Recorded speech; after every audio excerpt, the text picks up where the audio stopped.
കാലങ്ങളായി ഇന്ത്യ തിരയുന്ന ഭീകരനാണ് മസൂദ് അസർ, അതായത് ജെയ്ഷെ മുഹമ്മദിൻ്റെ നേതാവ്. ഇപ്പോൾ മസൂദ് അസർ അദ്ദേഹത്തിൻ്റെ അല്ലെങ്കിൽ അയാളുടെ ഓഡിയോ സന്ദേശം ഇപ്പോൾ പ്രചരിക്കുന്നുണ്ട്. ഇന്ത്യക്കെതിരെ വലിയ രീതിയിലുള്ള തീവ്രവാദ ആക്രമണത്തിന് ആഹ്വാനം നൽകുന്ന രീതിയിൽ. എന്താണ് അതിൻ്റെ വിശദാംശങ്ങൾ? എന്താണ് ഈ മസൂദ് അസറിൻ്റെ ഓഡിയോയ്ക്കുള്ള ആനുകാലിക പ്രസക്തി എന്താണെന്ന് ഓർമ്മയുണ്ടോ? അതായത് നമ്മളെ പഹൽഗാം ഭീകരാക്രമണം നടന്നതിന് ശേഷം ഇന്ത്യയും പാകിസ്ഥാനും തമ്മിൽ വലിയ തോതിലൊരു യുദ്ധം നടക്കുന്നു. അതെല്ലാം കഴിഞ്ഞ് പല സ്ഥലങ്ങളിലായിട്ട് ഇന്ത്യയുടെ കാര്യങ്ങളെല്ലാം അവതരിപ്പിക്കുന്നു. പാകിസ്ഥാൻ്റെ കാര്യങ്ങളും പല രാഷ്ട്രങ്ങളിൽ പോയി അവതരിപ്പിക്കുന്നു.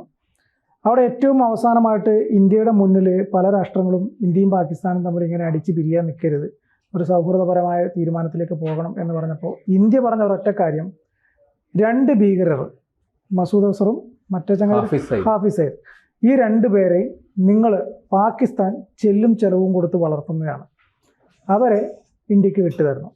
അങ്ങനെയാണെങ്കിൽ ഇന്ത്യയും പാകിസ്ഥാനും തമ്മിൽ ഒരു സൗഹാർദ്ദപരമായ അന്തരീക്ഷത്തിൽ പോകാം. മറ്റൊരു കാര്യം കൂടി, ഇവരെ വിട്ടുതരുന്നതോടൊപ്പം നുഴഞ്ഞു കയറിയുള്ള ഭീകരാക്രമണം അവസാനിപ്പിക്കണം. അതിന് സാധ്യമാണെങ്കിൽ നമുക്ക് പിന്നീട് ചർച്ചയ്ക്കിരിക്കാം എന്നതാണ് ഇന്ത്യയുടെ നിലപാട്. പക്ഷേ പാകിസ്ഥാൻ പറഞ്ഞ എന്താ, അവർ ഞങ്ങളുടെ കസ്റ്റഡിയിലല്ല, ഞങ്ങൾക്ക് അവരെ അറിയുകയില്ല, അവർ വേറെ എവിടെയോ ആണുള്ളത്, പാകിസ്ഥാനിലില്ല. ഇതാണ് അവർ പറഞ്ഞത്.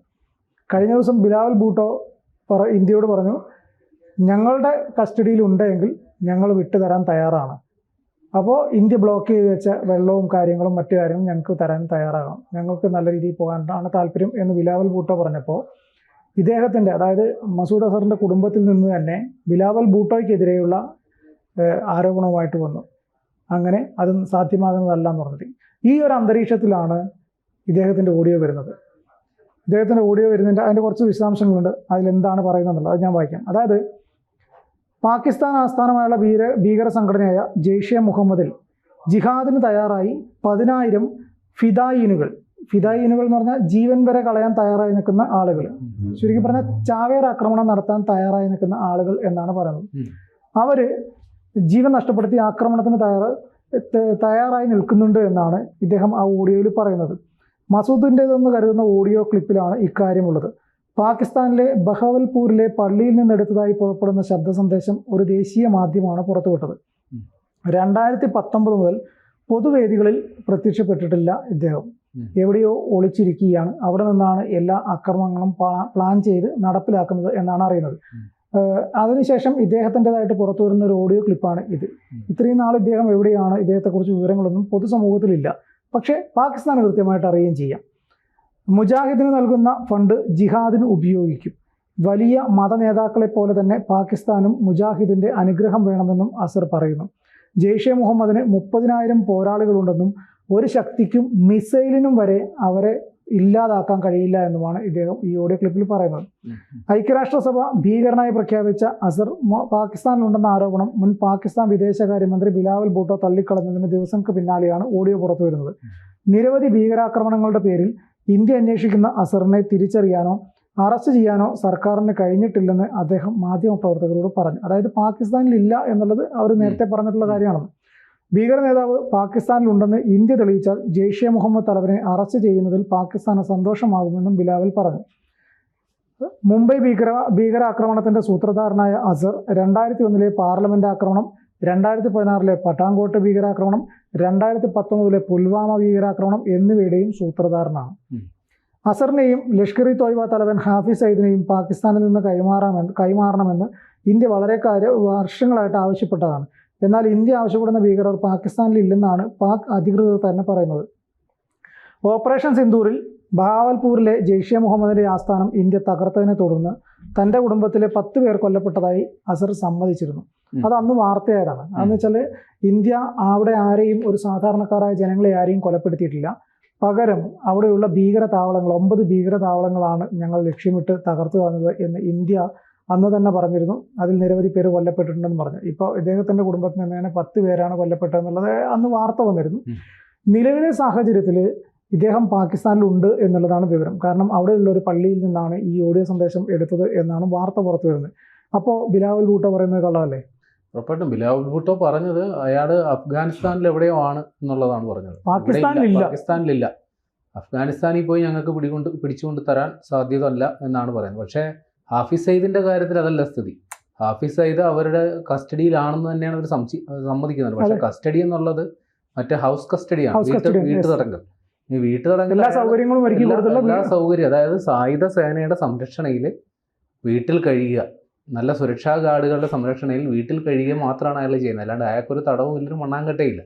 അപ്പോൾ ആ രീതിയിൽ ഭീകരർക്ക് വേണ്ടിയിട്ടുള്ള സകല പ്രോത്സാഹനവും ചെയ്തു കൊടുത്തുകൊണ്ടിരിക്കുകയാണ്. അപ്പോഴാണ് ഇങ്ങനൊരു ഓഡിയോ സന്ദേശം വരുന്നത്.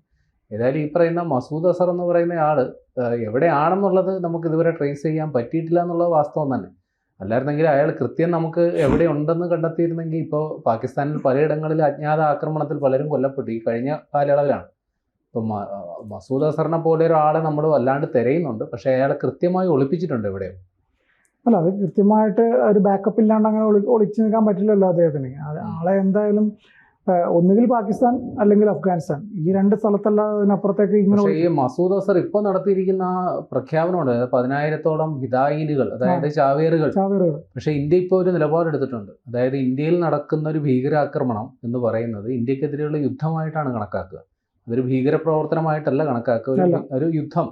അതായത് ഈ പ്രോക്സി വാർ അല്ല ഇപ്പോൾ നടക്കുന്നത്. യഥാർത്ഥത്തിൽ പ്രോക്സി വാർ എന്ന് പറഞ്ഞാൽ പാകിസ്ഥാന് വേണ്ടിയിട്ട് ഇതേപോലുള്ള ചാവേർ സംഘങ്ങൾ കൊട്ടേഷൻ ഏറ്റെടുത്ത് നടപ്പിലാക്കുന്നതായിരുന്നു മുൻകാലത്തെ രീതി. ഇപ്പോൾ പ്രോക്സി വാർ എന്നുള്ളത് നമ്മൾ മാറ്റി നിർത്തിയിട്ട് ഇപ്പോൾ ടെററിസ്റ്റ് ആക്രമണം, ഭീകരാക്രമണം നടത്തിക്കഴിഞ്ഞാൽ അത് ഇന്ത്യക്കെതിരെയുള്ള യുദ്ധമായിട്ട് തന്നെ കണക്കാക്കും. അങ്ങനെയാണെങ്കിൽ അതിനെ സൈനികമായി തന്നെ അതിന് മറുപടി കൊടുക്കുമെന്നാണ് ഇന്ത്യ നിലപാടെടുത്തിരിക്കുന്നത്. ഒരു വാക്കും കൂടി നമ്മൾ പറഞ്ഞിരുന്നു, ഓപ്പറേഷൻ സിന്ദൂർ എന്ന് പറയുന്ന ഒരു അടഞ്ഞ അധ്യായമല്ല, അതിന് രണ്ടാം ഭാഗം ഉണ്ടാകും.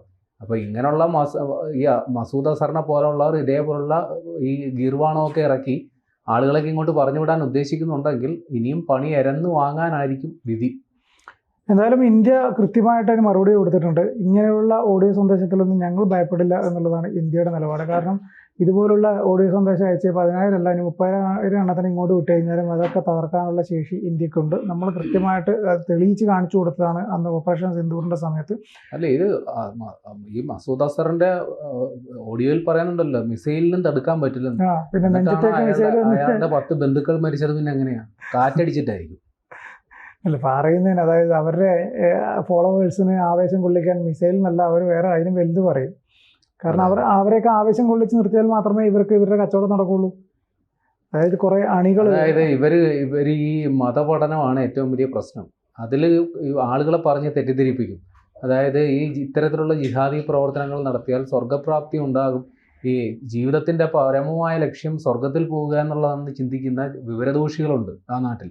അപ്പോൾ അത്തരക്കാരെയാണ് ഇങ്ങനെ ക്യാൻവാസ് ചെയ്ത് ഇത്തരത്തിൽ അവരുടെ ബ്രെയിൻ വാഷ് ചെയ്ത് വിഷം മനസ്സിൽ കുത്തിവെച്ച് ഇത്തരത്തിലുള്ള ഭീകരവാദികളാക്കി അവരെ മാറ്റുന്നത്.